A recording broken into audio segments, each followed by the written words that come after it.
नमस्कार। मानसून, बरसात, ये जितनी आवश्यक है उतना ही ये कभी कभी बहुत ज़्यादा नुकसानदायक हो जाती है।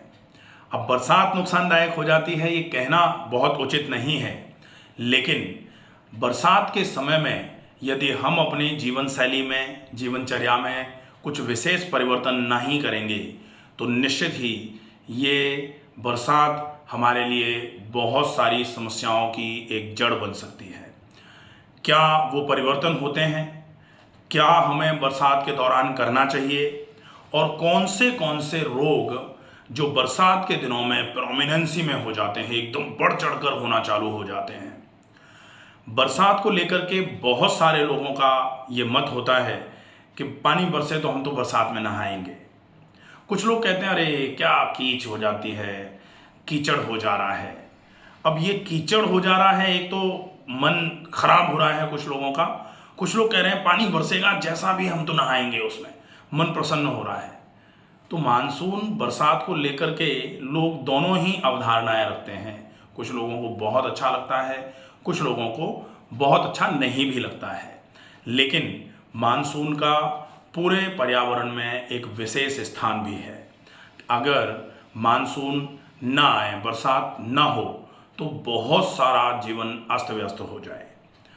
मानसून आते हैं उस समय हमको क्या क्या तैयारियां कर लेनी चाहिए, इसके लिए विशेष जो ध्यान रखना है। सबसे पहला कि मानसून आए उसके पहले आपको जो फाइनेंशियल जो बचत जिसको बोला जा सकता है, आप तैयारी करते हैं हर चीज़ की। जैसे घर में अगर शादी होने वाली होती है तो आप शादी वाले दिन ही सारी तैयारियां नहीं करते हैं। आपको पहले से कुछ सामान खरीदना होता है, जगह का जो आपको चुनाव होता है वो करना होता है, प्लानिंग होती है क्या बनवाना है, कैसे बनवाना है, कहाँ बिठाया जाएगा लोगों को, कौन सा जगह, जैसे आजकल तो जिसको डेस्टिनेशन वेडिंग बोला जा रहा है, तो पूरी की पूरी जिम्मेदारियां जो हैं वो किसी एक वेडिंग प्लानर को दे दी जाती हैं। तो जो फैमिली मेम्बर्स हैं जिनकी पहले जिम्मेदारी होती थी पूरी व्यवस्था देखना, अब वो सारी की सारी जिम्मेदारी, अगर कह दिया जाए कि लड़की की शादी है तो लड़की की शादी में जिस तरीके से माँ बाप या फैमिली मेम्बर्स जो बहुत चिंतित रहते थे, अब उतनी चिंता माँ बाप तो क्या है, पैसा दे करके एक वेडिंग प्लानर जो होता है उनको पूरा का पूरा जिम्मेदारी सौंप देते हैं, भैया आप तेरी जिम्मेदारी है सारी। तो वो जो वेडिंग प्लानर्स हैं वो पूरे के पूरी जिम्मेदारी के साथ बहुत अच्छे तरीके से मेहनत करके प्रॉपर तरीके से शादी करवाते हैं। तो उनमें भी प्लानिंग की ज़रूरत पड़ती है। वो भी देखते हैं कहाँ होगा, किस तरीके से होगा, कौन कौन लोग काम करेंगे, किस किस तरीके का काम होगा, ये पूरी तैयारियां होती हैं। हर चीज़ में इसी तरीके की तैयारी, घर में एक हवन होता है छोटा सा, उसके लिए भी तैयारियां होती हैं। तो मानसून जब आए उसके पहले भी आपको कुछ तैयारियां कर लेनी चाहिए। पहली तैयारी, जिसमें आप कोशिश करिए कि आप अपनी छतों के नाले जो होते हैं उनको प्रॉपर तरीके से अच्छे तरह, जैसे पत्तों से या कीचड़ से या कोई गंदगी से कुछ नाले अगर चौक हो रहे हैं तो आप सबसे पहले उन नालों को खुलवा लीजिए। इससे क्या फ़ायदा होगा, इससे आपकी छत खराब नहीं होगी। पता लगा नाला चौक है, पानी छत पे भर गया, पूरे दिन पानी भरा रहा, उसकी वजह से छत पे से पानी टपकना चालू हो जाता है। तो एक फ़ायदा ये होगा आपको, अगर आप बरसात के पहले, बरसात के सीज़न के पहले अपनी छतों की अच्छे तरीके से सफाई करा लें। चूँकि हम शुद्धि का ही काम करते हैं तो हमको हर जगह सफाई ही दिखाई देती है। फिर कोशिश करें नाले के चौकेज वगैरह जो होते हैं उनको पूरा खुलवा दिया जाए, वो पूरा साफ रहें। दूसरे नंबर पर कहीं भी आसपास कोई भी ऐसी जगह ना हो जहां पर पानी इकट्ठा होकर के रुक जाए। अगर वो प्लान्ड नहीं है तो आजकल क्या है कि पिट बनवा करके प्लानिंग के साथ बरसात के पानी को इकट्ठा करने का प्लान चल रहा है, लेकिन वो पानी फिर सड़ता और गलता खराब नहीं होता है। वो साफ सुथरी जगह होनी चाहिए। पता लगा पानी इकट्ठा है, उसी में कचरा फेंक दिया, पानी इकट्ठा है उसी में घर का पूरा सीवेज का प्लान उसमें पानी में डाल दिया वो वाला, तो वो फिर क्या है, वो गंदगी का स्थान हो जाएगा। और वो आपके घर के आसपास अगर है तो स्थान शुद्धि, जो क्षेत्र शुद्धि के अंतर्गत आता है, वो खराब होगा। उसकी वजह से धीरे धीरे करके शरीर में रोग पनपना शुरू हो सकते हैं। तो आपको अपने आसपास, अपनी छतों पर पानी के भरने को रोकना है और आपको ये भी ध्यान रखना है कि जैसे कूलर है या कोई मटका सीधा रखा है या कोई टायर का टुकड़ा पड़ा हुआ है या कोई भी ऐसी चीज़ टूटी फटी कुर्सियाँ ही पड़ी रहती हैं, उसी पर पानी भर के रुक जाता है। तो ये कोई चीज़ अगर आपके आसपास इस तरीके से है जहाँ पर पानी रुक रहा है, तो आप उसको सबसे पहले उस तरीके से प्लान कर लीजिए कि वहाँ पानी का भराव ना हो पाए। दूसरा, इसके बाद बारी आती है कि एरेशन का प्रॉपर प्लान करिए। एरेशन का मतलब होता है कि पूरे घर में अच्छे तरीके से हवा का आना जाना हो, क्योंकि बरसात के समय में बहुत नमी होती है और नमी के समय में अगर हवा नहीं मिल पाएगी तो आप देखते हैं कि जिस कमरे में आपके में नमी थी, हवा नहीं मिल पाई तो वहाँ पर काला काला होना चालू हो जाता है। फिर अगर किसी ने दीवार पर इस तरीके से हाथ लगा दिया और यहाँ नमी बनी रही, हवा यहाँ नहीं पहुँची, तो जहाँ हाथ लगाया होगा वो पूरा एरिया काला काला होना चालू हो जाता है। तो ये जो है, इसको आपको प्रॉपर तरीके से प्लान करके अपने आसपास पूरी गंदगी साफ कर लेनी चाहिए।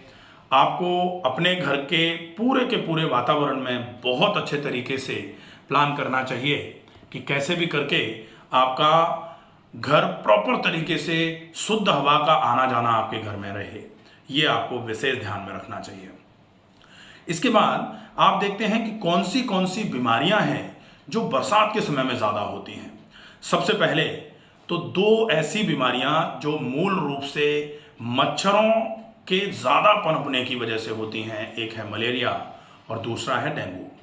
तो मलेरिया और डेंगू बरसात के सीज़न में भयंकर होना चालू हो जाते हैं, क्योंकि बरसात के सीज़न में पानी जहाँ तहाँ जमा होता है और वहाँ पर मच्छरों के पनपने का एक फेवरेबल प्लेस हो जाता है। वो खूब सारे मच्छर पनपते हैं और मच्छर जो हैं वो एक कॉजेटिव एजेंट होते हैं, वो एजेंट हैं, वो कॉजेटिव ऑर्गेनिज्म नहीं है। मच्छर की वजह से आपको डेंगू या मच्छर की वजह से मलेरिया नहीं हो रहा है। मच्छर अगर डेंगू के वायरस से या मलेरिया के पैरासाइट से इन्फेक्टेड अगर है, जैसे मलेरिया का पैरासाइट अगर मच्छर के शरीर में है, मच्छर के खून में है और मच्छर ने आपको इस शरीर को काटा, जो प्रोबोसिस होती है मच्छर की, मच्छर का जो सूंड जो डंक बोलते हैं ना, प्रोबोसिस बोला जाता है, वो इस तरीके से मच्छर बैठेगा, बैठने के बाद फिर अपने जो डंक है वो इस तरीके से स्किन में घुसाएगा और फिर वहाँ से खून चूसेगा।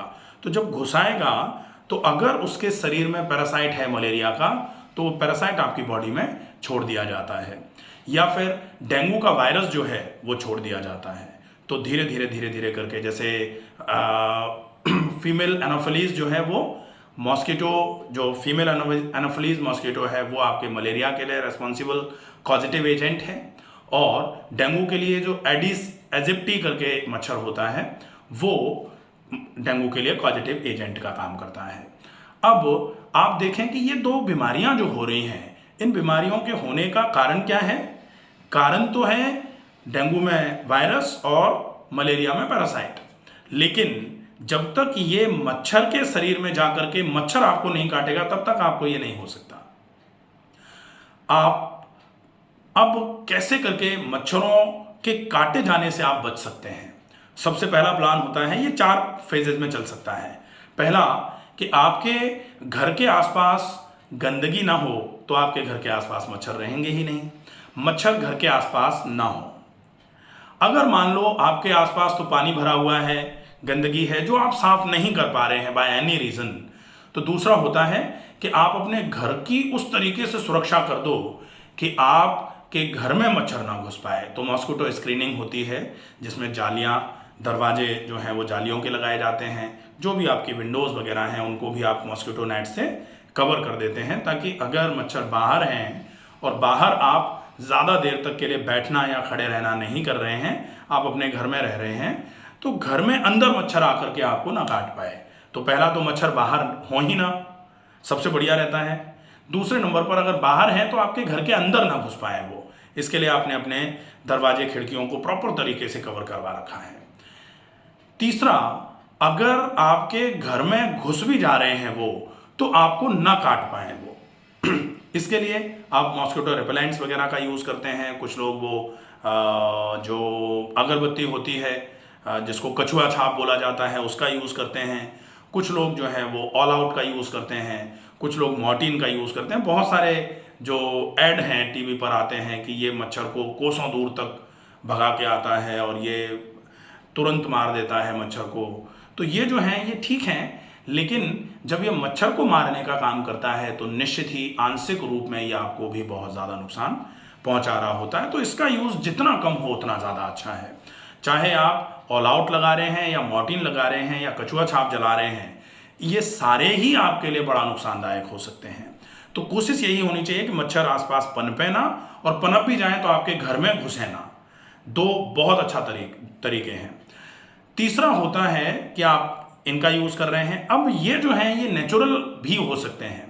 जैसे आप नीम का तेल ले लीजिए, उसमें आप नीम की सूखी पत्तियां पीस करके, थोड़ी सी लौंग, थोड़ी सी काली मिर्च पीस करके उसमें डाल दीजिए और उसका आप दीपक बना करके आप इस वाले तेल का दीपक जला दीजिए घर में। तो इस वाले तेल से आप देखोगे कि इससे एक तो ऑक्सीजनेशन भी बहुत प्रॉपर होगा, पूरे घर का वातावरण शुद्ध रहेगा, और मच्छर भी ये ऑल आउट के मोर और लेस ऑल आउट के जैसा ही काम करता है। तो आप इसका भी उपयोग कर सकते हैं। आप इसमें थोड़ा कपूर भी डाल सकते हैं। इसके बाद अब हम देखें कि मान लो मच्छर बाहर थे, मॉस्किटो नेट आपने करवाया, वो कहीं टूट गया था, मच्छर अंदर घुस गया, आपने ऑल आउट जलाया, लेकिन मान लेते हैं वो किसी दिन खत्म हो गया और मच्छर ने फाइनली आपको काट लिया। अब अगर मच्छर ने आपको काट लिया है तो फिर आपको ये देखना पड़ेगा कि मच्छर के काटने के बाद जो पैथोजेनिक ऑर्गेनिज्म, जो पैथोजेनेसिस कराता, जो बीमारी पैदा कराता है, मान लेते हैं मलेरिया पैरासाइट से इन्फेक्टेड मच्छर था, उसने आपके शरीर को काट लिया, या फिर डेंगू से इन्फेक्टेड, डेंगू वायरस से इन्फेक्टेड मच्छर था, उसने आपको काट लिया और उसने काटा। अब आपके शरीर की इम्यूनिटी, रोगों से लड़ने की क्षमता, रोग कारक रोगाणुओं से लड़ने की क्षमता जो है, अगर वो वीक भी है तो फिर आपको वो रोग होना चालू हो जाएगा। घर में 7 लोग हैं, मच्छर आएगा, उसने सब लोगों को काटा, सबके काटने के बाद एक को, किसी को मलेरिया हो गया या डेंगू हो गया, बाकी के लोग बचे, क्योंकि बाकी के लोगों के शरीर में रोगों से लड़ने की क्षमता, रोग कारक रोगाणुओं से लड़ने की क्षमता थी। जिसके शरीर में रोग कारक रोगाणुओं से लड़ने की क्षमता कमजोर पड़ेगी, उस समय अगर मच्छर ने काटा तो मच्छर का काटा हुआ जो व्यक्ति है वो, उसके शरीर में जो भी पैथोजेनिक ऑर्गेनिज्म है वो पहुंच गया है, और वो पैथोजेनिक ऑर्गेनिज्म अपनी जो डिजीज कॉजेटिव फैक्टर्स जो होते हैं वो पहले एक बार अपना जो स्पैन है वो पूरा करेगा, और उसके बाद फिर जब उसको ये लगने लगेगा कि अब तो हम इनके शरीर को ध्वस्त कर सकते हैं, तब फिर वो आपके शरीर पर पहला लक्षण पैदा करना चालू करेगा। इसको बोला जाता है इंक्यूबेशन पीरियड। तो इंक्यूबेशन पीरियड, जैसे आपने कोरोना में देखा था कि कोरोना का वायरस, ज़रूरी नहीं है कि आज ही कोरोना का वायरस बॉडी में आया और आज ही खांसी हो जाए आपको। तो 2-3-4 दिन कोरोना का वायरस पहले रुकता था, रुक करके गले में वो अपनी पहले व्यवस्था देख लेता था कि हाँ भैया यहाँ अपना काम, अपनी दाल यहाँ गल सकती है। फिर वहाँ जा करके वो अपने नंबर बढ़ाता था कि हाँ भैया अब गल तो सकती है, लेकिन हम कैसे करके इनके शरीर पे अपना हावी स्वरूप बना पाएँ। और जब उसको ऐसा लगता था कि अब हम इतने नंबर में हो गए हैं, अब हम में ताकत इतनी है कि हम इनके शरीर को मार सकते हैं, पटक सकते हैं, तब फिर वो पहला लक्षण पैदा करता था। और पहला सिम्टम आने के बाद जब हम समझते थे कि हमको ऐसी कोई समस्या हो गई है, तब तक शरीर बहुत कमज़ोर हो चुका होता था, रोग कारक रोगाणु जो है वो अपनी पूरी ताकत बढ़ा चुका होता था, और उसकी ताकत की वजह से आपके शरीर में बहुत सारे सिम्टम्स आते थे। और उन सिम्टम्स को अगर बाया एक्सटर्नल ट्रीटमेंट, बाया एक्सटर्नल जो भी जर्मिसाइडल इफेक्ट्स जो होते हैं, जर्मिसाइडल इफेक्ट इसलिए बोल रहा हूँ कि जो भी माइक्रो, जिसको एंटीबायोटिक्स बोला जाता है, माइक्रोबिसाइडल बोला जाता है, माइक्रोब्स को मारने वाली दवा है या जर्म्स को मारने वाली दवा है, वो अगर काम कर गई तो लोग बच जाते थे, और अगर वो काम नहीं कर पाई तो बहुत सारे लोगों की जान का भी नुकसान हुआ। ऐसा ही बोला जाता है कि आपको डेंगू या मलेरिया की समस्या हुई है तो समय रहते अगर आप प्रॉपर ट्रीटमेंट कर लेते हैं तो निश्चित ही आपको आराम हो जाता है। लेकिन ये हो ही नहीं, इसके लिए ज़रूरी है कि आपके आसपास मच्छर ना हो, आपके घर में मच्छर ना जा पाए, आप कुछ नेचुरल मॉस्किटो रेपेलेंट्स का यूज़ कर लीजिए, और साथ में फिर आप अपने शरीर की इम्यूनिटी को बहुत अच्छा रखिए। अब बात आती है कि इम्यूनिटी को अच्छा तो रखने के लिए बोल दिया, लेकिन इम्यूनिटी तो बरसात के सीज़न में और कमज़ोर हो जाती है, क्योंकि बरसात के सीज़न में खाना पीना बहुत गड़बड़ रहता है, ह्यूमिडिटी ज़्यादा रहती है, तो ऑक्सीजन की भी बहुत ज़्यादा व्यवस्थाएं प्रॉपर तरीके से नहीं हो पाती, जिसकी वजह से धीरे धीरे करके आपके शरीर में ऑक्सीजन की कमी की वजह से शरीर की रोग से लड़ने की क्षमता जो है वो कमज़ोर पड़ना चालू हो जाती है। तो आपको क्या करना चाहिए, आपको अपने शरीर को पूरे तरीके से अंदर और बाहर से साफ सुथरा रखना है। आप प्रॉपर तरीके से स्नान करिए, स्नान करने के बाद पूरा ड्राई मोप करिए, सूखे तौलिए से अच्छे तरीके से पूरे शरीर को पोंछ लिया। पोंछने के बाद जब तक आपके शरीर में, स्नान करने के बाद जैसे बहुत सारे लोगों ने देखा होगा पसीना आता है, अगर आपने थोड़े गर्म पानी से स्नान कर लिया है तो बहुत तेज पसीना आता है 10-15 मिनट तक। तो स्नान करने के बाद अगर आपको पसीना आ रहा है तो आप थोड़ी देर के लिए पंखे में या कूलर में बैठ जाएं, एसी में बैठ जाएं। उसके बाद जब वो पसीना पूरा सूख जाए, पूरे अच्छे तरीके से आपने पूरे शरीर को पोंछ लिया, उसके बाद फिर आप कपड़े पहनिए, क्योंकि गीले शरीर पर कपड़े पहनना भी बड़ा नुकसानदायक हो सकता है। अब हम देखेंगे कि खाना पीना जो है, वो जो मानसून के समय में खाना पीना जो है वो आपको रखा हुआ खाना बिल्कुल भी नहीं खाना चाहिए। आपके पेट में अगर खाना पहुंचाया गया है और वो पचा नहीं तो बहुत ज़्यादा नुकसान कर सकता है, इसलिए आप सुपाच्य भोजन का उपयोग करिए। आप खाना बनाया है विद इन 3 और 4 आवर्स मैक्सिमम आपको खाने को खा लेना चाहिए। आप कोशिश ये भी करें कि ज़्यादा से ज़्यादा पानी पिया जाए, और चूँकि ह्यूमिडिटी का मौसम रहता है, ज़्यादा नमी रहती है, तो आपको पसीना थोड़ा बहुत आता ही है। आप कुछ ऐसा व्यायाम ज़रूर कर लीजिए जिसमें आपको तेज पसीना आए। तो अगर ये पूरी व्यवस्था हो जाती है, ज़्यादा पानी पिया, सुपाच्य भोजन किया, थोड़ा व्यायाम कर लिया, पसीना निकाल लिया, इससे आपके शरीर में रोगों से लड़ने की क्षमता थोड़ी अच्छी बनी रहेगी। कोशिश करिए रखा हुआ खाना आप बिल्कुल भी ना खाएं, इसका विशेष ध्यान रहे। और आप अपने आसपास फैलती हुई गंदगी को जितना कम कर सकते हैं उतना कम करके रखिए, इससे आपको बहुत अच्छे तरीके से आराम होना चालू हो जाएगा। अब आप देखते हैं कि बरसात के सीज़न में मान लेते हैं कि आपने पूरा ध्यान रखा हुआ था और फिर आपको कोई छोटी मोटी समस्या हो गई। अब छोटी मोटी कोई समस्या हो गई, आपको उसको ठीक करना है, तो सबसे पहले क्या करना पड़ेगा, सबसे पहले आप अपनी आंतों की सफाई करवा दीजिए। शुद्धो देहा मनुष्य यस्य सह जीवति वर्ष शतम। पूरे शरीर की शुद्धि अगर बहुत अच्छे तरीके से हो जाएगी तो निश्चित ही आपके लिए बहुत इफेक्टिव तरीके से काम करेगा। आप ज़्यादा से ज़्यादा मात्रा में पानी पीजिए, खूब सारा उबला हुआ सलाद या सूप ले लीजिए, बहुत अच्छा रहेगा। उबली हुई सब्जी की मात्रा ज़्यादा हो। बहुत मोटे आटे की रोटी आप दोपहर में बहुत चबा करके खाइए। शाम का खाना वो सायंकालीन भोजन हो जाए आपका। आपको रात्रिकालीन भोजन बिल्कुल अवॉइड करना चाहिए इस समय। आप अगर इस समय भी सूर्य की उपस्थिति में भोजन नहीं करेंगे तो चलेगा, लेकिन 7 साढ़े 7 बजे के पहले पहले तो आपको भोजन कर लेना चाहिए। अगर आप नमी के समय में रात को 10 बजे, साढ़े 10 बजे, 11 बजे भोजन करेंगे तो निश्चित ही आपके लिए बड़ा नुकसानदायक होगा। तो आपको ये कुछ चीज़ें हैं जिनका ध्यान रखना है। अगर आपको कोई जैसे मलेरिया या फिर डेंगू जैसी कोई बीमारी होती है तो आप इंस्टेंट, अगर आपको बुखार आ रहा है, आपने चेक कराया, चेक कराने के बाद अगर आपको ऐसा फील हुआ है कि आपको डेंगू हुआ है या फिर मलेरिया हुआ है, तो आप इंस्टेंट के लिए जो भी मेडिकल सपोर्ट है वो सपोर्ट लीजिए। साथ में आप कोशिश करिए कि आपका आंतरिक सिस्टम, आंतरिक जो आपके जो तंत्र हैं वो पूरे तरीके से शुद्ध हो जाएं, साफ हो जाएं। बढ़िया खाना खाइए। थोड़ा व्यायाम ज़्यादा नहीं कर सकते हैं क्योंकि डेंगू में बोला जाता है शरीर अंदर से बहुत टूटता है, तो आपको थोड़ा व्यायाम जिसमें प्राणायाम, अनुलोम विलोम वाला हो सकता है, डीप ब्रीदिंग हो सकती है, इसका आप ध्यान रख सकते हैं। अगर आप ये करते हैं तो निश्चित ही आपको बहुत अच्छे तरीके से आराम होना चालू हो जाएगा और आप इन जो भयावह रोग हैं, क्योंकि टाइफाइड, डेंगू, मलेरिया ये ऐसी बीमारियां हैं, ऐसे बुखार हैं ये कि बुखार तो केवल टेम्परेचर बढ़ता है वो है, लेकिन टेम्परेचर यहाँ बढ़ा क्यों? क्योंकि शरीर चाह रहा था कि आपके शरीर में जो भी पैथोजेनिक एक्टिविटी चल रही है, शरीर ने टेम्परेचर को बढ़ा करके उसको ख़त्म करने की कोशिश करी थी। शरीर में एंटीजन एंटीबॉडी जब रिएक्शन होता है, एंटीजन मतलब जो आपके शरीर में रोग कारक रोगाणु पहुंचा है, डेंगू के केस में जो वायरस पहुंचा है, उसने जब अपना उपद्रव करना चालू किया तो शरीर ने कुछ मात्रा में जो उस वायरस से लड़ने के लिए कुछ एंटीबॉडीज़ भेजे, कुछ प्रोटेक्टिव मैकेनिज्म जो शरीर में अंदर से रोगों से लड़ने की क्षमता जो होती है, जब दोनों के बीच में लड़ाई हो रही है तो शरीर उन अपने जो एंटीबॉडीज़ हैं उनका थोड़ा सा और मनोबल बढ़ाने के हिसाब से शरीर टेम्परेचर को बढ़ाता है, ताकि बढ़े हुए टेम्परेचर में आपको थोड़ी सी ये जो व्यवस्थाएं थी कि जो एंटीजन कोशिश कर रहा था आपके शरीर में रोग पैदा करने की, उस एंटीजन का मनोबल थोड़ा कम हो जाए, वो थोड़ा सा रोग को कम पैदा कर पाए। तो बुखार बहुत अच्छे तरीके से आप मैनेज करिए। आपको जो भी मेडिकल इमरजेंसी लग रही है उसका आप ट्रीटमेंट करिए।